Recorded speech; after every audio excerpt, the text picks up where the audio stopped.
Salam hörmətli izləyicilər, xoş gördük sizləri RTV kanalında. Əziz izləyicilər, bugün biz çox dadlı bir salat hazırlayacağıq və az belə deyəlim ərzaqlarla. Deməli, bunun üçün bizə nələr lazımdır? Gördüyünüz kimi adi kələmdir. Siz istəsəz o Pekin kələmi də əlavə edə bilərsiniz, ancaq buna bu kələmdən gedir. Kukuruzlu, qarğadalı suxaridir. Biz belə ağını götürmüşük və bax belə bu şəkildə doğranılmış kapçonlu kalpasa, yəni doktorskidən olmur. Bu kalpasadan bax belə şəkildə doğrayırıq. Təbii ki, duz istiyor zövqə görə və mayonez. Deməli, bax hamısını beləcə doğramışıq əziz izləyicilər. Üzərinə duz əlavə edəcəyik zövqə görə. Qara istiot əlavə edəcəyik. Deməli, əziz izləyicilər, bu qara istiot ümumiyyətlə salatlara belə deyərdim, çox gözəl tam verir. Mən ümumiyyətlə xoşlayıram salata. Və mayonezimizi əlavə edirik. Həm dadlı olur salat, həm də az belə deyərdim ərzaqlar var. Bax beləcə mayonezimizi əlavə etdik və yaxşıca qarışdırırıq.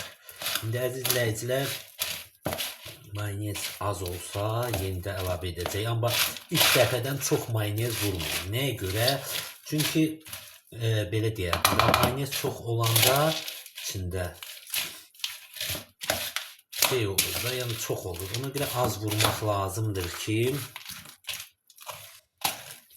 sonra əgər az olsa belə deyək, təzədən əlavə etmək lazımdır. Bu salatı həm bayramlarda hazırlayıb süfrənizə qoya bilərsiniz, həm də əziz izləyicilər, belə deyərdim, adi günlərdə. Deməli, əziz izləyicilər, gördüyünüz kimi bax belə hazırladıq və salatımız hazır oldu.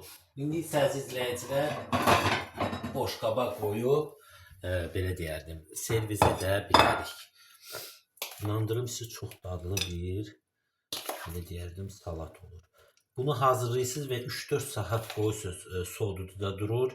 Biraz suxari belə deyək də yumşalır. Ondan sonra süfrəyə verə bilərsiniz. Yoxsa içində belə deyim suxari olacaqdır.